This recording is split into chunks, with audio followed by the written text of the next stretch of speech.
ನಡೀತಿರ್ತಕ್ಕಂಥ ಬೆಳವಣಿಗೆ ಕಳವಳಕಾರಿ.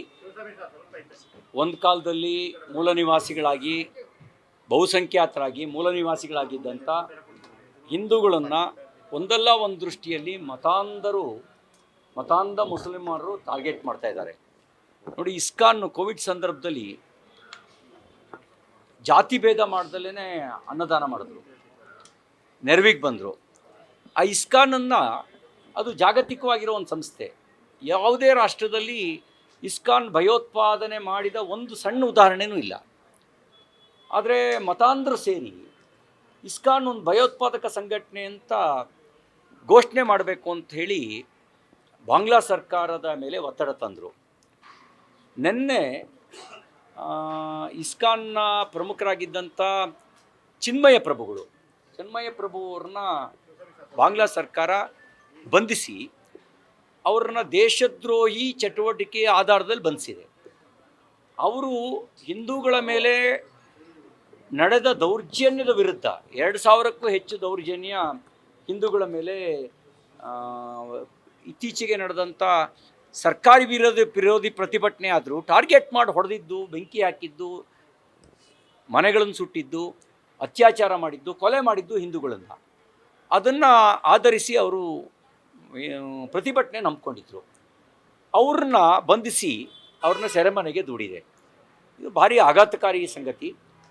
1947ರಲ್ಲಿ ಭಾರತ ವಿಭಜನೆ ಆಗಬೇಕಾದ್ರೆ 38% ಹಿಂದೂಗಳಿದ್ದರು. ಇವರು ದೌರ್ಜನ್ಯದ ಕಾರಣದಿಂದಾಗಿ ಈಗ ಉಳಿದಿರೋದು ಕೇವಲ 8% ಹಿಂದೂಗಳು ಮಾತ್ರ. ಭಾಳ ಕಳವಳಕಾರಿ. ಮತಾಂಧತೆಯ ಕಾರಣದಿಂದಾಗಿ ಅಲ್ಲಿ ಸಂಕಷ್ಟಕ್ಕೆ ಹಿಂದೂಗಳು ಸಿಲುಕಿದ್ದಾರೆ. ನಾನು ಈ ಸಂದರ್ಭದಲ್ಲಿ ವಿನಂತಿ ಮಾಡ್ತೇನೆ, ಭಾರತ ಸರ್ಕಾರ ತನ್ನೆಲ್ಲ ಪ್ರಯತ್ನ ಹಾಕಬೇಕು. ಅಂತಾರಾಷ್ಟ್ರೀಯ ವೇದಿಕೆಗಳಲ್ಲಿ ಈ ವಿಷಯವನ್ನು ಚರ್ಚಿಸಬೇಕು. ಅಂತಾರಾಷ್ಟ್ರೀಯ ವೇದಿಕೆಗಳಲ್ಲಿ ಚರ್ಚೆ ನಡೆಸಿ ಮಾನವ ಹಕ್ಕು ಸಂಘಟನೆಗಳು ಮಧ್ಯಪ್ರವೇಶ ಮಾಡಬೇಕು. ಮಧ್ಯಪ್ರವೇಶ ಮಾಡಿ ಮತೀಯ ಕಾರಣಕ್ಕೆ ದೌರ್ಜನ್ಯ ನಡೀತಾ ಇದೆ, ಆ ದೌರ್ಜನ್ಯವನ್ನು ತಡೆಗಟ್ಟುವ ನಿಟ್ಟಿನಲ್ಲಿ ಕ್ರಮ ಕೈಗೊಳ್ಳಬೇಕು.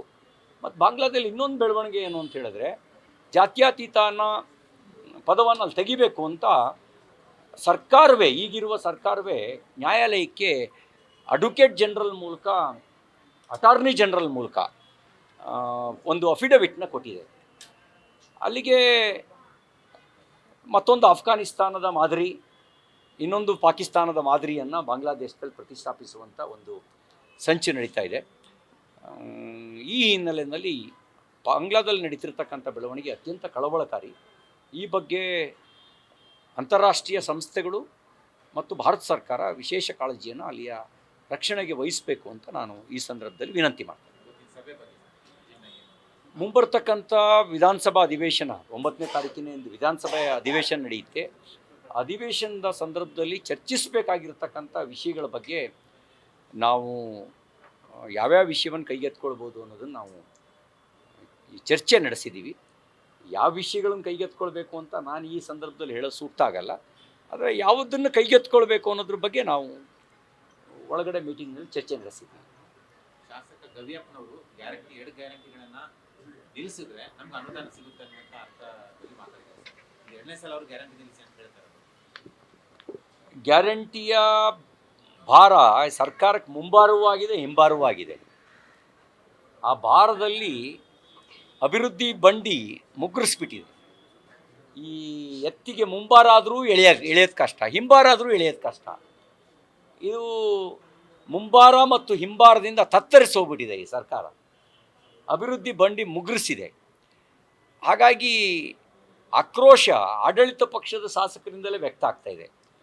ಇದ್ರ ಪರಿಣಾಮ ನೋಡಿ, ಪೆನ್ಷನ್ ಕೊಡೋದಕ್ಕೂ ಕೂಡ ಸಾರಿಗೆ ನಿಗಮಗಳಲ್ಲಿ ದುಡ್ಡಿಲ್ಲ. ಇದ್ರ ಪರಿಣಾಮ ಗೌರವಧನ ಕೊಡೋದಕ್ಕೂ ಹಣ ಇಲ್ಲ. ಇದ್ರ ಪರಿಣಾಮ ಬೆಲೆ ಏರಿಕೆ. ಇದ್ರ ಪರಿಣಾಮ BPL ಕಾರ್ಡ್ ರದ್ದು. ಇದರ ಪರಿಣಾಮ ತಿನ್ನ ಅನ್ನಕ್ಕೂ ಕಲ್ಲು. ಇದೆಲ್ಲದರ ಪರಿಣಾಮ ತಿನ್ನ ಅನ್ನಕ್ಕೂ ಕಲ್ಲು. ಆಸ್ಪತ್ರೆಯ ದರ ಹೆಚ್ಚಳವನ್ನು ಸಂಭ್ರಮಿಸುವ ಸ್ಥಿತಿಯಲ್ಲಿ ಸರ್ಕಾರ ಬಂದುಬಿಟ್ಟಿದೆ. ಅಂದರೆ ಆದಾಯ ಕ್ರೋಢೀಕರಣಕ್ಕೆ ಎಲ್ಲ ಮಾರ್ಗ ಮುಗಿದೋದ್ಮೇಲೆ ಇನ್ನು ಉಳಿದಿರೋದೇನು ಆಸ್ಪತ್ರೆ ದರ ಹೆಚ್ಚಳ ಮಾಡಿ ಪೋಸ್ಟ್ ಮಾರ್ಟಮಿಗೂ ಒಂದು ದರ ನಿಗದಿ ಮಾಡಿಬಿಟ್ರೆ ಸತ್ತ ಹೆಣದ ಮೇಲೂ ಕೂಡ ತೆರಿಗೆ ಹಾಕಿದ ಒಂದು ಖ್ಯಾತಿ ಕುಖ್ಯಾತಿ ಮಾನ್ಯ ಕಾಂಗ್ರೆಸ್ ಸರ್ಕಾರಕ್ಕೆ, ಮಾನ್ಯ ಸಿದ್ದರಾಮಯ್ಯನವ್ರ ಸರ್ಕಾರಕ್ಕೆ ಬಂದುಬಿಡುತ್ತೆ. ಇದೊಂದು ಬಾಕಿ ಉಳಿದಿದೆ. ಪೋಸ್ಟ್ ಮಾರ್ಟಮಿಗೂ ದರ ನಿಗದಿ ಮಾಡಿಬಿಡಿ, ಅದಕ್ಕೂ ಒಂದು ಸತ್ತ ಹೆಣದ ಮೇಲೂ ನಿಮ್ಗೊಂದು ತೆರಿಗೆ ಸಂಗ್ರಹ ಮಾಡ್ಬೋದು. ನನ್ನ ಸಲಹೆ ಅವರಿಗೆ. ಸೆಂಟ್ರಲ್ ಗೌರ್ಮೆಂಟ್ ಈಗ 5 ಕೋಟಿ BPL ಕಾರ್ಡ್ಗಳನ್ನು ರದ್ದು ಮಾಡಿದೆ. ಸೆಂಟ್ರಲ್ ಗೌರ್ಮೆಂಟ್ ರದ್ದುಪಡಿಸಲ್ಲ. ಸೆಂಟ್ರಲ್ ಗೌರ್ಮೆಂಟು ಆಧಾರ್ ಲಿಂಕ್ ಮಾಡಿ ಅಂತ ಹೇಳ್ತು. ಕೆಲವರು ನಕಲಿ ಕಾರ್ಡ್ಗಳನ್ನು ಇಟ್ಕೊಂಡಿದ್ರು. ಆಧಾರ್ ಲಿಂಕ್ ಮಾಡಿ ಅಂತಿದ್ದಂಗೆ ನಕಲಿ ಕಾರ್ಡ್ ರದ್ದಾದವು. ಸೆಂಟ್ರಲ್ ಗೌರ್ಮೆಂಟು ಗೈಡ್ಲೈನ್ ಮಾತ್ರ ಇಶ್ಯೂ ಮಾಡುತ್ತೆ, ಆಧಾರ್ ಲಿಂಕ್ ಮಾಡಿ, ಈಗ ಡಿ ಕೆ ಶಿವಕುಮಾರ್ ಹೇಳಿದ್ರು ಆಯಿತಾ, ಆಧಾರ್ ಲಿಂಕ್ ಮಾಡಿ ಅಂತ. ನಾನು ಇವ್ರಿಗೆ ಹೇಳೋದೇನು ಅಂದರೆ, ಅದು 2019ರಲ್ಲೇ ಬಂದಿತ್ತಪ್ಪ ಆದೇಶ. ನಾವು ಬಡವರಿಗೆ ಕೊಡೋದನ್ನ ಮುಂದುವರಿಸಿದ್ವಲ್ಲ. 2019ರಲ್ಲೇ ಆ ಸರ್ಕ್ಯುಲರ್ ಇತ್ತು. ಆ ಸರ್ಕ್ಯುಲರೇ ಮಾನದಂಡವಾಗಿ ಮಾಡೋಕ್ಕೆ ಹೋದರೆ ನಮ್ಮ ರಾಜ್ಯದಲ್ಲಿ 43 ಲಕ್ಷ ಮಾತ್ರ ವಾಸ್ತವಿಕ ನೆಲೆಯಲ್ಲಿ ಆ ಸರ್ಕ್ಯುಲರ್ ಆಧಾರದಲ್ಲಿ. ನಾವೀಗ 1,17,00,000 ಕಾರ್ಡು, 1,17,00,000 BPL ಕಾರ್ಡು ನಮ್ಮ ರಾಜ್ಯದಲ್ಲಿ ಇದ್ದಾವೆ. 1,17,00,000 ಅದನ್ನು ಯೋಚನೆ ಮಾಡಬೇಕಲ್ಲ.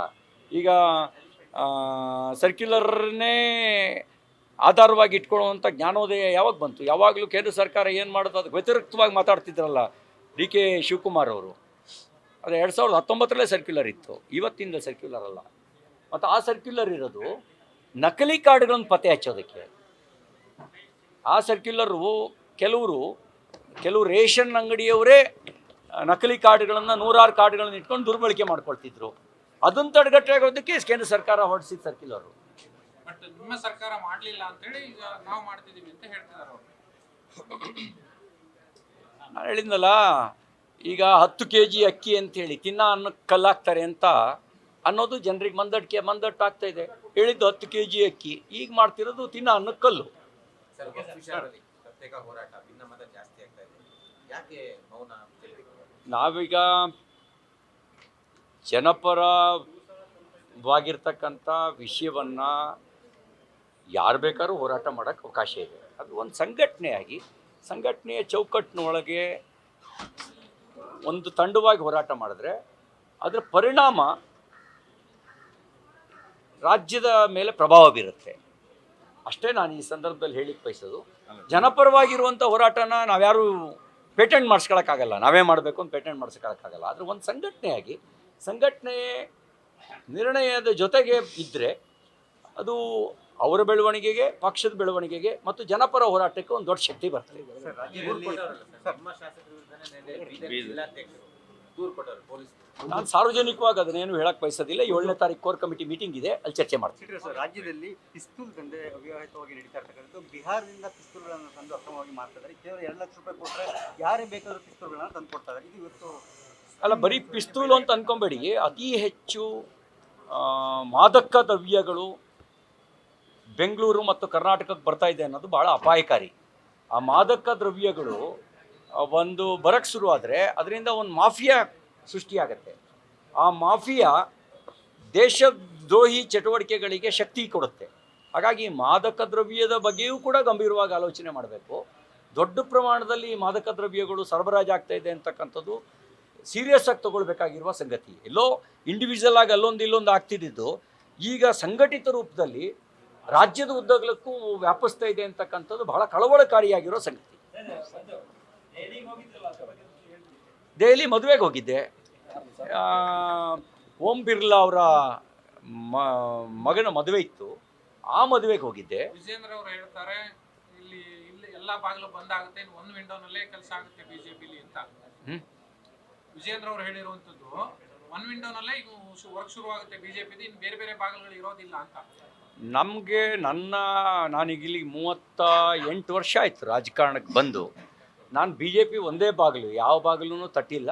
BJP ಬಾಗಿಲು ಬಿಟ್ಟು ಹೊರಗಡೆ ಹೋಗಿಲ್ಲ.